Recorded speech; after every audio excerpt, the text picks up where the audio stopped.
Support for Headline Humboldt is made possible in part by viewers like you. Thank you.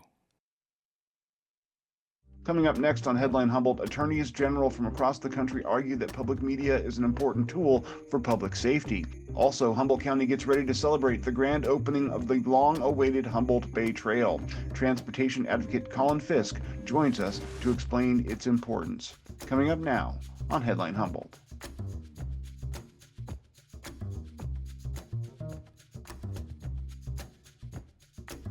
From the top of Humboldt Hill, this is Headline Humboldt. I'm James Falk. Thanks for joining us. If the past several months hadn't already had you panicked and confused about our country's direction, a new war in the Middle East should do the trick. As you're probably aware, the nation of Israel launched an assault on the nation of Iran, claiming the fusillade was necessary to destroy Iran's nuclear ambitions. Israeli President Benjamin Netanyahu said the Iranians were on the absolute verge of developing a nuclear bomb and had to be stopped. Netanyahu has made such claims many times before, even as much as a decade ago. Iran has stated many times that its policy as a country is to seek the destruction of Israel, and there's no question that having a nuclear bomb makes that prospect much more likely. Yet we have no direct evidence that what Netanyahu claims is true. These are nuanced and complicated relationships that require great diplomatic skill to navigate. And rather than seek some kind of peaceful resolution to the crisis, our president has decided to forego his campaign promise to avoid foreign wars and instead has ordered the military to drop American bunker buster bombs on several suspected nuclear sites. While we still don't know how successful these missions were, all of this is extraordinarily dangerous. First, war with Iran is actually battling a many-headed hydra of radicals and proxies, all of whom suddenly want to hurt Americans. Second, we've now dismantled many of the anti-terrorism protections put in place after 9/11. Third, our democracy is already under assault, and it's unclear how far Trump may be willing to use and extend wartime prerogatives for personal or political gain. Fourth, in times of conflict, the media often develops the nauseatingly obsequious habit of playing dead. In these moments, with these stakes, we can't let that happen. Groupthink is already developing. Just this week, the LA County Sheriff's Office retracted and apologized for a social media post that expressed sympathy for Iranian bombing victims. Patriotism cannot be humane, apparently. I'm old enough to remember the run-up to the Iraq War. Let's not look back in 10 years at this moment and regret our inaction, our complicity with violence. We've already read that script. It's time for a new story. Joining us shortly is Colin Fiske from the Coalition for Responsible Transportation Priorities to talk about some good news, this weekend's grand opening of the Humboldt Bay Trail. But first, other news. Attorneys general from almost half the states in the country have now submitted an amicus brief in support of NPR and PBS in their effort to stop the Trump administration from stripping their funds. Trump has directed the Corporation for Public Broadcasting to withhold federal funding from both NPR and PBS. California public broadcasting companies received over $57 million in grants and allocations from CPB last year, much of which is distributed through NPR and PBS. In the brief, the attorneys general highlight the important role of public media in providing millions of Americans, especially rural, remote, and tribal communities, with essential state and nationwide news and emergency notifications. Especially as the state experiences an increase in wildfires, Californians rely on public radio to receive vital information, including evacuation orders. Quote, "Public media serves all Americans regardless of their ability to pay.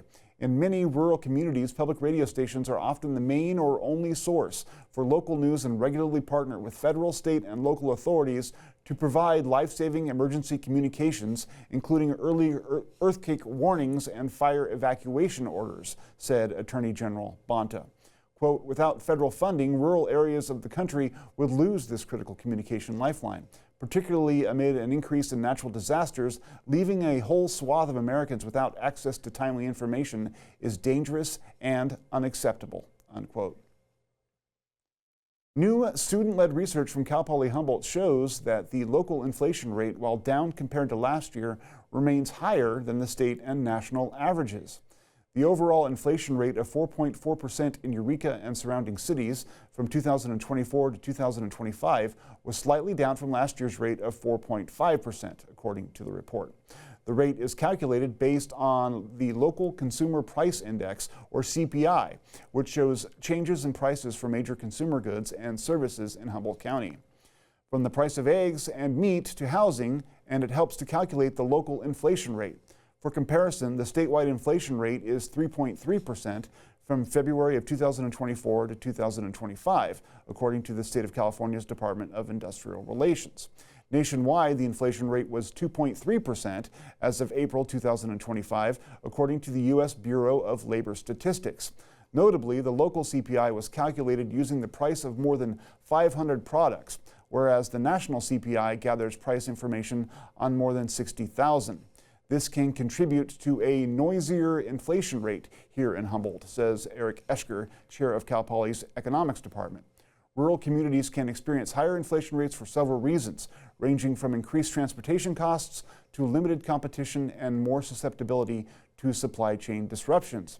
Quote, state and national inflation rates typically focus only on prices in urban areas, but millions of Californians live in rural regions, says Eschker. Humboldt students are helping to fill that gap, he said. We'll be right back after this short break. Your voice matters. Visit protectmypublicmedia.org to see how you can tell Congress and your neighbors why KEEP matters to you and the Redwood Coast. That's protectmypublicmedia.org. Here's our conversation with Colin Fiske from the Coalition for Responsible Transportation Priorities to talk about this weekend's grand opening celebration for the Humboldt Bay Trail. I am the executive director of CRTP, which is the Coalition for Responsible Transportation Priorities. And we're a local nonprofit. We do education and advocacy around transportation safety and equity and sustainability. So just kind of better infrastructure and policies for walking and biking and riding the bus. Now, what we're talking about for this upcoming weekend is the grand opening of the Humboldt Bay Trail, which has been a long time in the works. Can we start with how your organization and yourself personally have been involved in that work? Yeah, so CRTP was founded 10 years ago. And frankly, by that time, people had been working on this trail already for decades. It was first envisioned way back in the 1980s. And so, I can't claim to be sort of the central figure in all of this. But, once we started, we certainly got involved in advocating for the trail whenever there was an opportunity. And I have to say that, any time that I tell somebody what I do around here, 90% of the time, the first thing they ask is, do you have anything to do with that trail? And when is that trail going to be open? I mean, it's such a huge thing for this community. I'm just really excited that it's opening and really pleased to be able to help people celebrate. Now, one of the things that we'll have available for the broadcast is a map, but can you sort of give us a verbal description of where it runs from and the length and scope of it? Yeah, so this is sort of the final piece of the trail between Arcata and Eureka that has been under development for a long time. So the parts within Arcata and Eureka city limits have already been developed. And this is the last 4 miles of trail, which are in the unincorporated county. And so it will extend from where the trail currently stops going south at the Arcata city limit, roughly, just along the highway, along the bay shore. It'll go out around the sort of old mill site at Braycut, and then continue south across the old Eureka Slough Railroad Bridge, and then connect to the Eureka Waterfront Trail. Yeah. And I mean, I noticed that they'd completed the part between, say, Humboldt Hill and Eureka. That's a stretch of it, right along the rocks there. And I kind of found it by accident, and it's a beautiful stretch of coastal access that was unbeknownst to me, and my wife and family really enjoyed it. So what has your organization's role been over the past, several years in trying to see this come to completion? Were there hurdles that were left to be overcome, or was all that sort of taken care of early? So there certainly have been hurdles to overcome. We advocated early, for example, around when the Coastal Commission's involvement, when they were sort of key in getting this to happen, advocated with Caltrans, because this is, related to the Caltrans project and the safety corridor there. Um, and also, we were engaged around, for example, there were some controversies about the removal of some eucalyptus trees that sort of threatened to derail the project for a while. So we certainly engaged in a lot of those things. But again, I can't claim credit for it. A lot Sure. of other people have taken a much more central role and have been involved since honestly longer than I've even lived here. But we certainly have fought for the trail whenever we had the chance to, and you know I gotta say it'd be impossible to call everybody out, but you know Yeah, if you one can. Yeah, person anybody. Yeah. yeah, one person that I do want to highlight is Humboldt County's Deputy Director of Public Works, Hank Seaman, who has been really key in finishing this part of the trail in the county's jurisdiction. Often behind the scenes, but just overseeing it every step of the way, and just really dedicated to making it happen. So, just wanted to call him out and express appreciation for him.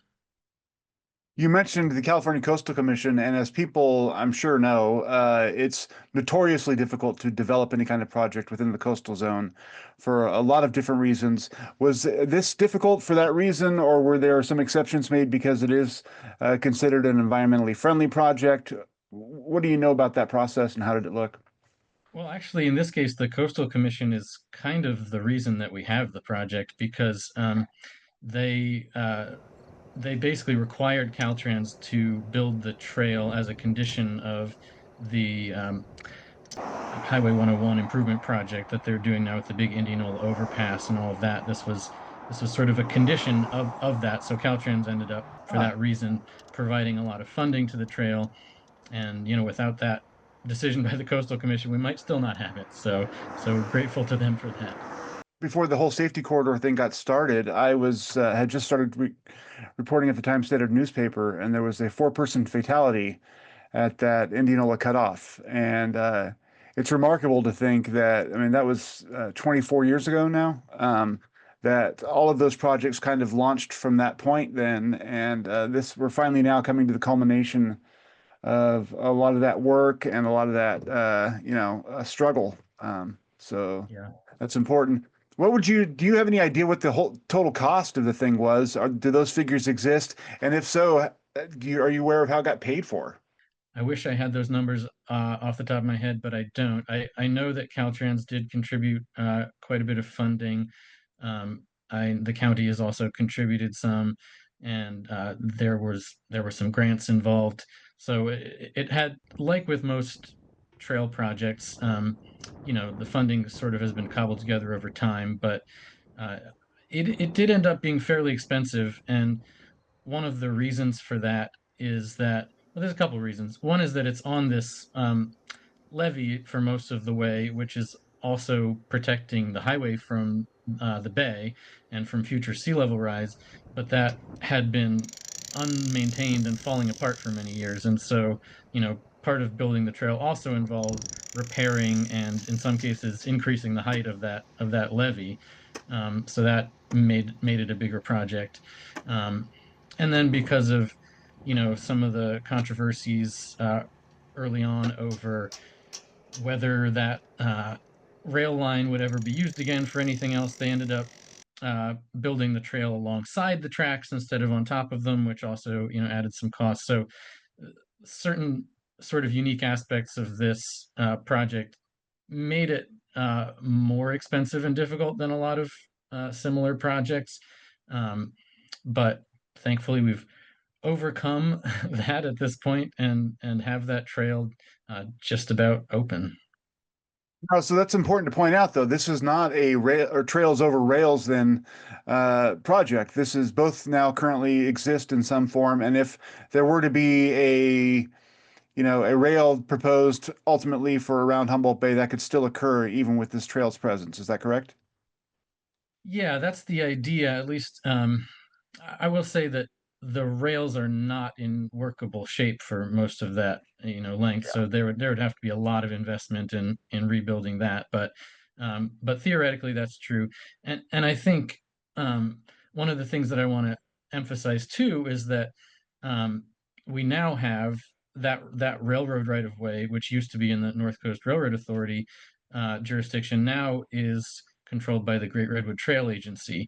And unfortunately, that transition happened kind of too late for this project to benefit from it. But now, the Great Redwood Trail Agency has that rail line, that old rail line, all the way, from Humboldt Bay and several of the spurs around here, all the way down to San Francisco Bay, basically. Yeah. And they have this mandate to build trails, and so hopefully, trails in that right of way will be a lot easier to build in the future.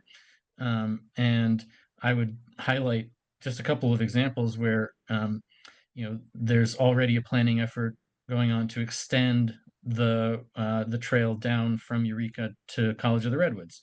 Um, and there's been an effort that's just now coming to fruition with the city of Arcata building this first segment of the Annie and Mary Trail, which eventually will hopefully go all the way to Blue Lake, but will now this first segment that they're going to start building this summer, I believe, will extend north from where the current sort of Bay Trail ends in the middle of town, um, up past Valley West and all the way to the pump station, the first pump station there on Baduat on the Mad River. Um, Wow. and so that'll extend this trail network as well, and provide a really cool way for people living in like Valley West and areas up there to get into town, and even all the way down to Eureka without having to ride on the highway or on other sketchy roads. And then the Hammond Trail is even a little bit north of that. I mean, Yeah. is the vision ultimately for all these connect up with the Great Redwood Trail and become like a continuous, accessible system the whole way? I mean, I imagine that's the idea, right? That is the dream, yeah. And I would say I would envision it as a commuter trail network, so there's this sort of spine that goes north and south because that's sort of the way the geography of the region is oriented in the towns. But then you have these spurs, going off to Blue Lake or going off to Samoa and Manila, or down along Highway 36, there's a spur. And so making sure that eventually we have a network of trails that people can use, um, not just for recreation and enjoying nature and all that, which is also very important, but also for commuting, for getting where they need to go in a way that is safe and comfortable for everybody. That was part of one of the things I ultimately wanted to get at is what's your vision for where this puts us? I mean, obviously, we're living with the effects of global warming, and people need to kind of start getting off of, internal combustion engines and figuring out ways to get around without that. And you're making the point that these are going to be useful for, utilitarian get to work purposes rather than just the Sunday walk with the kids. Uh, how important is it to provide that infrastructure if we want to see that kind of social change? Oh yeah, it's critically important. There's research that looks at, particularly for biking, but also for walking and other active transportation. Most people say that they want to do those kinds of things more, but they're concerned about their ability to do it, and mostly they're concerned about safety. And so providing facilities that are comfortable for the large majority of people, ideally comfortable for everybody, including kids and folks with disabilities and the whole range of everybody we have in our community. It's just critical to having folks feel like they can get out there and get around without a vehicle. And I think, we're seeing sort of technologies emerge which are promising, notably e-bikes. So people maybe previously they might have felt like it was too far to bike between Arcata and Eureka, but now they have a little assist, and they can go without their car maybe. And so I think you're absolutely right that in order to meet the climate targets and avoid the worst of climate change, we need to not only transition vehicles to electric and all of that stuff, we also just need to drive a lot less. And so getting out of our cars, hopping on the bus, but also, riding the bike and walking and using a skateboard or a scooter or whatever. Those low carbon modes of transportation is really key. And that's why this is so exciting to me because, Arcata and Eureka are the biggest population centers, but also the places where we have the most services and jobs and educational institutions. And so um, allowing people to get back and forth between them, there's so much um, commuting and traffic back and forth, allowing people to get back and forth without having to, get on the highway on your bike or something is just a huge deal. Yeah, one of the things that I think that we kind of have grown away from as a society is the idea that you can spend half an afternoon just getting somewhere. We all Mhm. want to kind of jump in our car and go, and there's something to be said for a long journey, whether it's on foot or on bike or whatever else, and spending the time to actually travel through the countryside and get somewhere. And I think that gives a kind of different worth to the walk, and it makes it more exciting, and it connects communities without having to have all of the automobile stuff.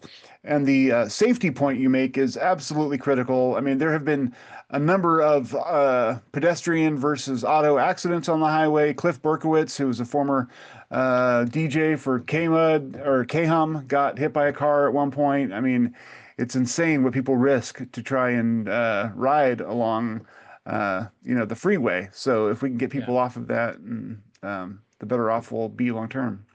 Yeah, and one point I want to make there that I think is important is that, some of those folks who are currently biking and walking on the highway are choosing to do so because, they would just rather do that than get in their car. But a lot of folks don't have a choice. They can't afford uh, a car, or they have a condition or a disability, or for any number of reasons they can't drive, and so that's the way that they get around. And I think it's really important that we acknowledge that people are right now taking risks, not necessarily because they choose to, but because they have to. And providing safety for those folks, I think, is also a responsibility of the whole community. It's an absolutely great point. And yeah, absolutely. I wonder, part of what the criticism by some around these kinds of projects is that there's a lot of development toward kind of developing an ecotourism kind of economy, and that by doing these kinds of projects, we're precluding the eventual development of any industrial kinds of projects or whatnot. This isn't going to stop anything from happening in the future that might bring jobs into Humboldt County, correct? Not in any way that I can think of. I think, in fact, there have been a lot of studies about trails, rail trails, urban trails, and their economic impacts. And pretty much universally, they find that trails are an economic stimulus, and, help to create jobs and to, spur local sales and all of those things that to help the economy keep going. So, yeah, I would view this as definitely an economic positive, and I don't see how it would prevent any kind of economic development at all. What's your favorite part of the trail? Oh, that's a good question. Well, uh, although a lot of people have been riding on it, it's not officially open as we talk right now, so I have not been on Yeah. it. Um, Okay. but I am excited. As a lot of people have pointed out, part of it that has not had any public access so far before this has been around the outside of the mill site. And so I'll be excited to check that out and kind of see what the views are out there, and you know, check out the shorebirds and all that fun stuff. But I really I'm just excited to be able to, hop on my bike and get from Arcata to Eureka, um, while enjoying, the beautiful scenery. Yeah, absolutely. What can people expect this weekend as for the grand opening? So the main event is from 3 to 6 p.m. at the Adorney Center in Eureka, and that will involve food trucks and beverages and music, and there will be a whole lot of trail supporting organizations there with information and fun little giveaways and things like that. There will be bike valet for folks who bike, also bike rentals and other services there. Um, there will be a few speakers. Senator McGuire will be there to speak. Um, Elaine Hogan of the Great Redwood Trail Agency will be speaking.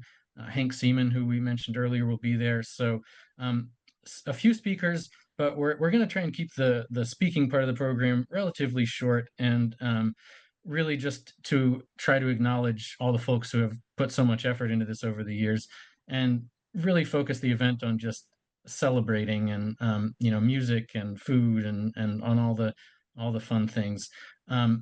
Even before that big party, though, earlier in the day there are a bunch of other events.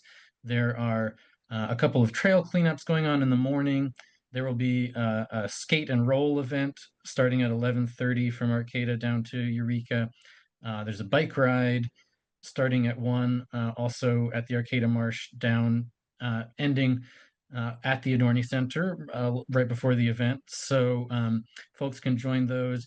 And I think it's important too that if you are not confident in your ability to bike or roll or walk in both directions, um, there will be buses and bike sort of bike hauling going back and forth all day between the Adorni Center and the Arcata Marsh. So you can go in one direction and then hop on the bus or throw your bike on the little transport and get back the other way if you can't go both ways. So you can find the bus schedule as well as all the information about all these other events on the website, which is transportationpriorities.org/trail party, or the shorter version is tinyurl.com/trail party. And folks can go there. There's a lot of other things. Oh, there's also a sort of organize your own fun run going on all day, so you can register with that group and record your run. All sorts of fun things happening. So I definitely encourage people to get out on the trail. Yeah. Real quick, is there any uses that aren't allowed that people should avoid? If I mean, motorized bikes, that kind of thing, or Yeah, so e-bikes are allowed. There's always some confusion about, what qualifies as an e-bike, but if I'll put it this way, if you're going, well, for sure, if you're going above 28 miles an hour and not pedaling, you're not on an e-bike. You're on you're on a motorcycle that's not allowed to be on the trail. Um, okay. but if you are certainly allowed to use an e-bike, but please just um, there will be a lot of other people using it, especially on Saturday, but really on any day. And so we just always encourage people that even if your bike or your little electric scooter or something has the ability to go faster, keep the speeds down when you're around other people, especially people, pedestrians, kids, people walking their dogs, whatever. Just keep the speeds down and be courteous and share the trail. But other than that, please get out and use it. That's it for this week. Thanks for watching. Stay tuned. Stay informed.